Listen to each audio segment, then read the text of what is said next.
যদি সত্যি তোমাকে মন দিয়ে পুজো করে থাকি, সত্যি তোমার ভক্তি শ্রদ্ধা করি, তবে আমার বাপ দাদার সম্মান তোমাকে রক্ষা করতেই হবে, করতেই হবে। বাবা, বাবা তুমি এসবের মধ্যে থেকো নেকো, তুমি ঘরে যাও বাবা।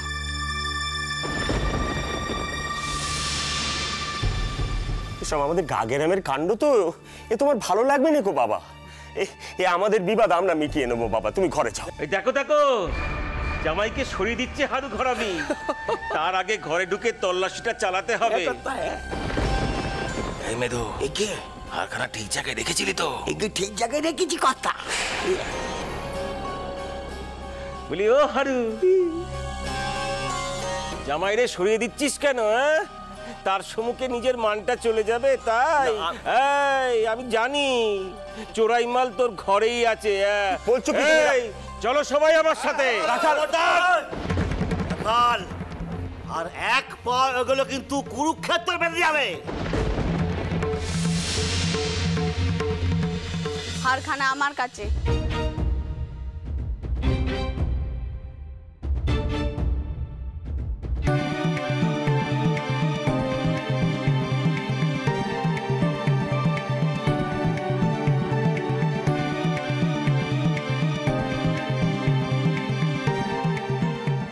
দেখো তো এইটা কিনা।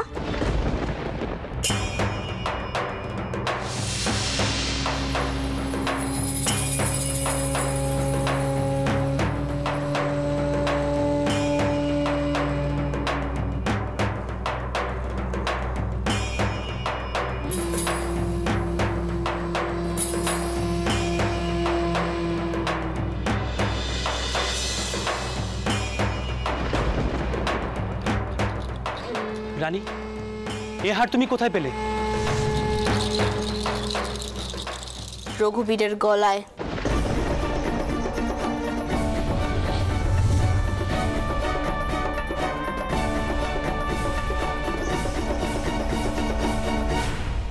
রঘুনাথ, একই পরীক্ষায় ফেললে তুমি আমায়।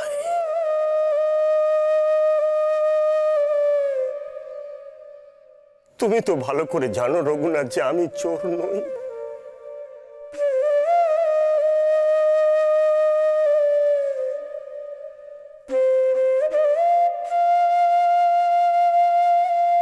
কি আমি বলিনি ওই হারুই চোর?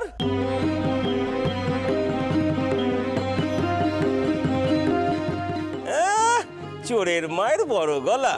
এই যে গৌরবী, তখন তো খুব তেরে মারতে আসছিলে, এবার বলি ও বড় বংশের বেটা, নিজের চোখে সব দেখছো তো?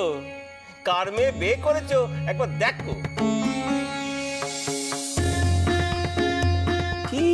ছি হারু, তুই তো আমাকে বলতে পারতিস শুধু আংটিতে তোর মান থাকবে নেকো, ওই হারটা তোর চাই।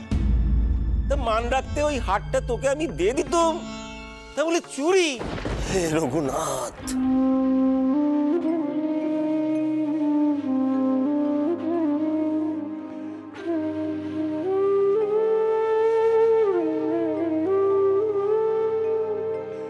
দাদা দাদা, এ হতে পারে নিকো, নিশ্চয়ই কারো চক্রান্ত আছে। রানী, সত্যি করে বল মা, এই হার তুই কোথায় পেলি? সে যেখানেই পাই না কেন, এখন ঠিক করতে হবে আমার বাবা দাদারা চুরি করেছে কিনা। মাথার ওপরে যদি রঘুবীর থাকেন, তাহলে সকলের সামনে প্রমাণ হয়ে যাবে এই হার কে চুরি করেছে।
ক্ষমা করো।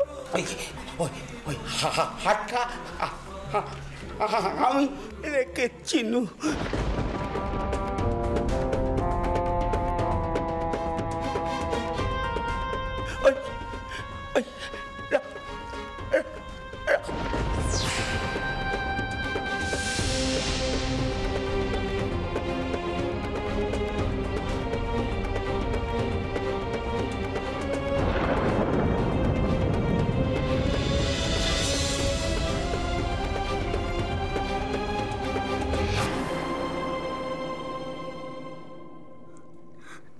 নটবর দাদা, ও তো শেষ হয়ে গেল। ওর ঘরে এক্ষুনি খপ্পর পাঠাও।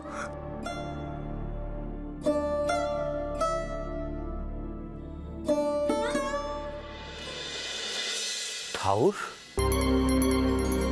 কি বলেছিলাম রাখাল?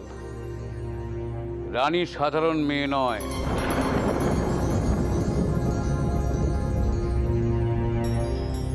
মেনে নে, এখনো মেনে নে। এই শেষবারের মতন বলছি, যার হাত ওর মাথার উপরে আছে তার সাথে ঝামেলা করার মতন ক্ষমতা সাধারণ মানুষের নেই। এখনো দোষ স্বীকার কর। না না না,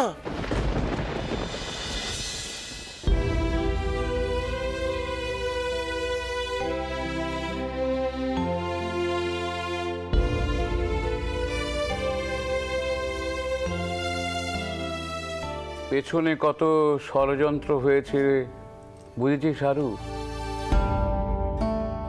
কিন্তু তোর ঘরে তো রানী মা আছে।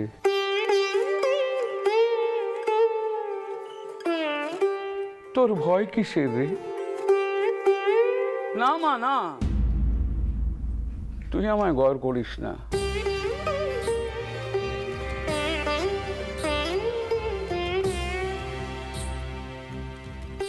তুই নামে রানী রোষ,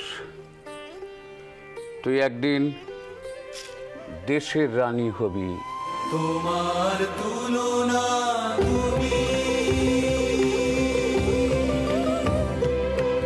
তোমার তুলনা তুমি, যত তোর স্নেহে, তোর করুণায়, তোর শাসনে গোটা দেশের মানুষকে তুই বশ করে ফেলবি। আমাকে প্রণাম করিস না তুই মা।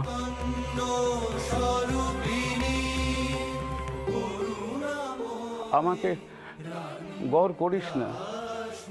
এই কে আছিস? মধুর সৎকারের ব্যবস্থা করো। করুণাময়ী রানী রাসমণি।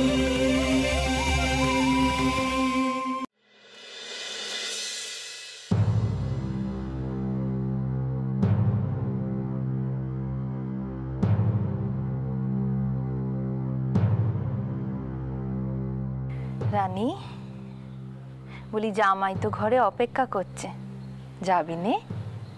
তুই তো এখানে শুয়ে শুয়ে আদর খাচ্ছিস।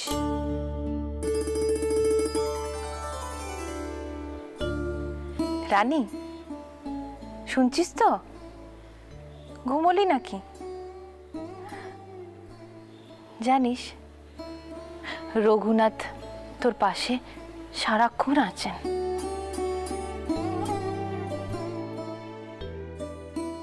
আচ্ছা একটা কথা বল দেখিনি, তোর সৌর ঘরে কেউ তোকে আর কিছু বলছে না তো? তো দিদা শাওরি তোকে মেনে নিয়েছে? ও রানী, এই ওর দিকে নিয়ে এবার ঘরে যা। ওঠ ওঠ ওঠ। আমার মাথায় আর একটু হাত বুলিয়ে দাও না পিসি।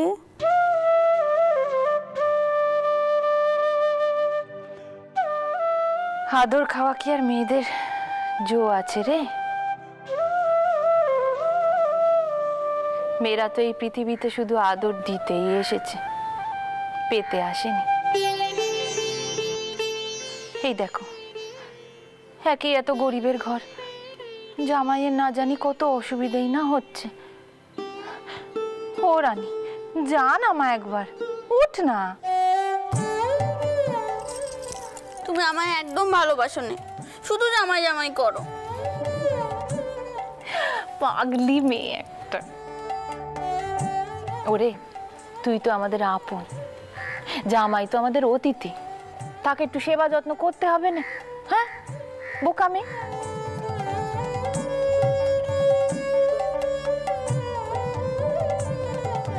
আর খালি হাতে কোথায় যাচ্ছিস?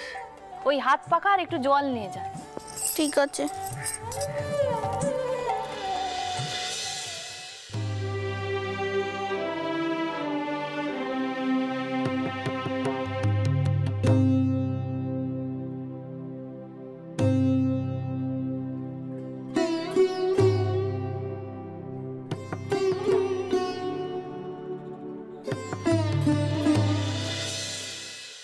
আপনি এখনো ঘুমোননি?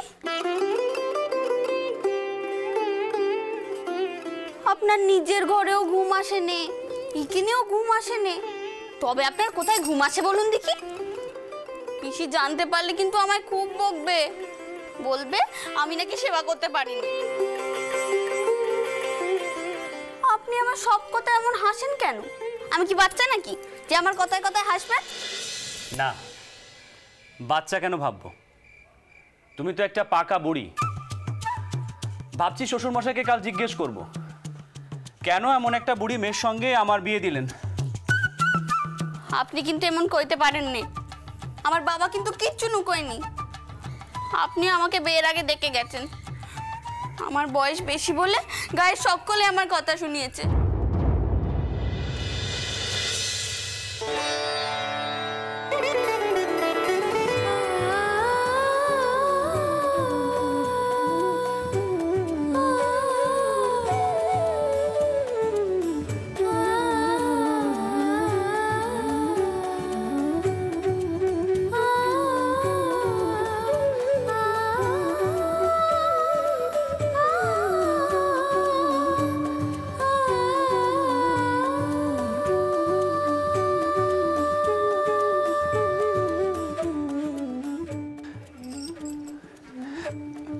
এবার তাহলে ঘুমানোর চেষ্টা করা যাক। হ্যাঁ, আপনি ঘুমোন, আমি জেগে আছি। গা কি না কিছু হলে আমি ঠিক বুঝতে পারবো। হ্যাঁ, এ তো শহর নয়, তোমার নিজেরই তো গ্রাম। বিপদ আপদ হলে তুমিই তো রক্ষা করবে। কেন করিনি বুঝি?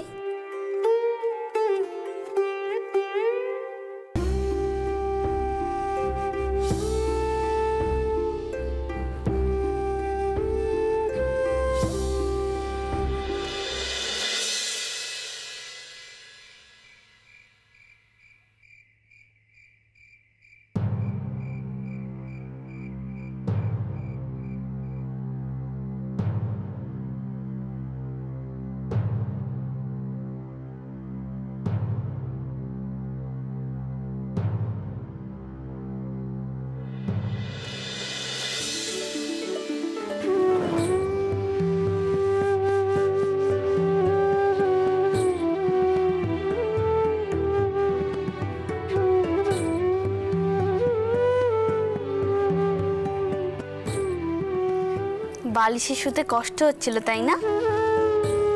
নিন, এবার আপনি চুপটি করে ঘুমিয়ে পড়ুন।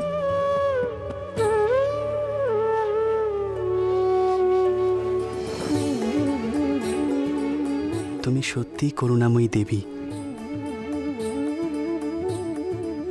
আমার কষ্ট হচ্ছে দেখে নিজের সব সংকোচ কেমন এক মুহূর্তে কাটিয়ে উঠলে। রানী, তোমাকে পেয়ে আমি ধন্য।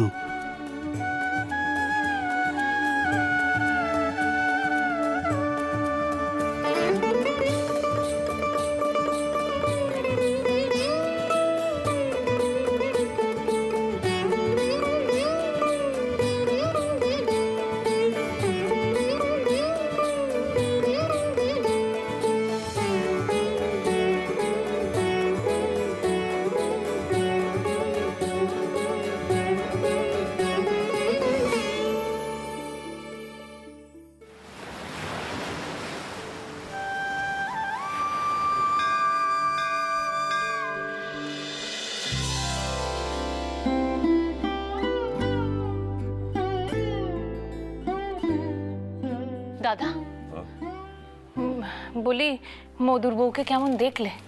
খুব ভেঙে পড়েছে নিশ্চয়ই। রাখাল কৈবর্ত কুবুদ্ধি দিয়ে পরের সর্বনাশ করলো, নিজে তো ঠিক বেঁচে গেল, মরল গিয়ে ওই মেধো। আমি একটা কথা কিছুতে বুঝতে পারছি না বাবা, যে মেধো মারা যাওয়ার আগে ও দোষটা স্বীকার করলো কি করে? তোর বোনকে এখনো চিনলি না গোবিন্দ? ন্যায়রত্ন ঠাকুরের মতো লোকও যেখানে পাল্টে গেলেন, মায়ের সোনার স্পর্শে সেখানে। কি বলছো বাবা? ঠাউরের মন এমনিতেই অনেক বড়, তিনি আমার ওপর রেগে গিয়েছিলেন তাই অমন করতেন।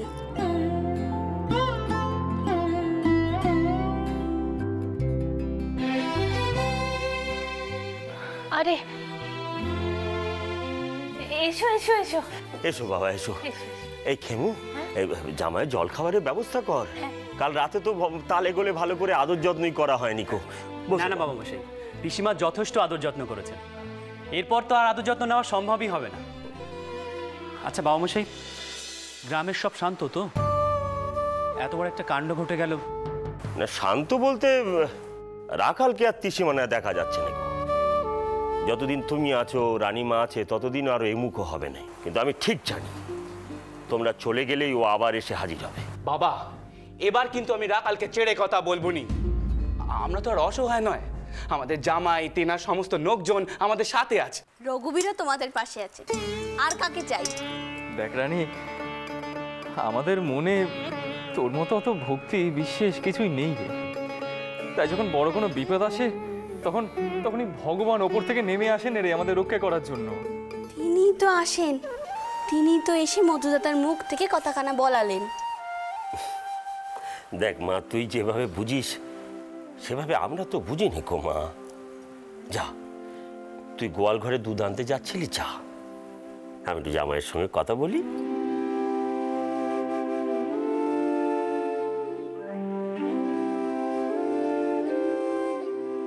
বাবা, তুমি যদি কিছু মনে না করো তাহলে তোমাকে একটা কথা বলি আমি। এত সংকোচ কেন করছেন? আপনি বলুন না। দেখো বাবা, রাম গোবিন্দ আমার অপগণ্ড দুই ছেলে। ওরাই চাষবাস করে আর ক পয়সাই বা উপার্জন করতে পারবে বলো? আমারও এখন আর তেমন কাজবাজ নেই কো বাবা। তুমি তো জানো যে আমি ঘর ছাইবার কাজ করি। রানীর বিয়ে হয়ে যাবার পর থেকে আমাকে তেমন কাজে আর কেউ ডাকে নেই। সবাই ভাবে বড় বাড়ির কুটুম, কোন লজ্জায় ডাকবে বলো? দাদা, এখন এসব কথা থাক না, জামাইকে একটু খেতে দাও। ও হ্যাঁ হ্যাঁ, বসো বাবা, বসো, তুমি বসো বসো। এই গরিব ঘরে দুমুটো খুদকুড়ো মুখে দাও, আর কি বলবো বলো? এমন কথা কেন বলছেন? এমন সুস্বাদু খাবার তো আমাদের জানবাজারের বাড়িতেও হয় না। বাবা মশাই তো সারাক্ষণ বলেন পিসিমার হাতের ক্ষীরের তক্তি তিনি এখনো ভুলতে পারেননি। ওনার অসীম দয়া। বাবা মশাই কি যেন বলছিলেন? না না, তুমি বরং এখন খাও, আমি না হয় পরে কখনো। না না, আপনি এখনই বলুন না, আমি খেতে খেতে শুনছি। দেখো বাবা, তোমাদের তো অনেক বড় বাড়ি, ব্যবসা, তো সেই ব্যবসায় মানে ওই অশিক্ষিত কর্মচারীদের মধ্যে আমার রাম গোবিন্দর একটু ঠাঁই হয় না বাবা? বাবা, এ তুমি কেমন কথা কইছো?